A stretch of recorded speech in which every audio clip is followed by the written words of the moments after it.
একটি গ্রামে ছোট্ট একটি কুঁড়ে ঘরে বাস করত চম্পা, চম্পার স্বামী ও তার ছেলে মেয়ে। তারা ছিল খুবই গরিব আর ছেলে মেয়ের জন্য খাবারটুকু আনতে পারতো না। ঘরে পরে থাকা এটুকুই সত্যি। তাদের ঘরের সামনে ছিল একটি ছোট্ট পুকুর। পুকুরের জলে বাচ্চাটা খেলা করছে। চম্পার স্বামী মন খারাপ করে বসে আছে। রাত্রিবেলায় যখন তারা ঘুমোচ্ছিল তখন বাইরে পুকুরের মধ্যে একটি জাদুর বাক্স ভেসে উঠলো। তো চম্পার স্বামী যখন সকালবেলায় উঠে দাঁত মাজতে মাজতে পুকুরের দিকে দেখলো কি যেন একটা ভেসে উঠছে। সামনে যেতে দেখলো একটা চকমকে বাক্স আর সেটা তুলে নিল।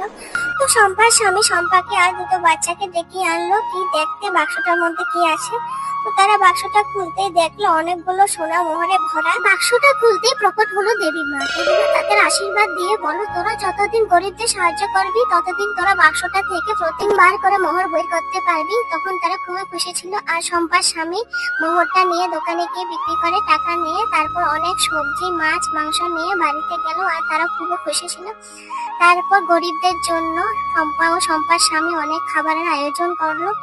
তারপর তারা গরিবদের কাপড় দান করলো আর তাদের জন্য একটা ছোট্ট বাড়ি তৈরি করে তারা সেখানে সুখে শান্তিতে বসবাস করতে লাগলো।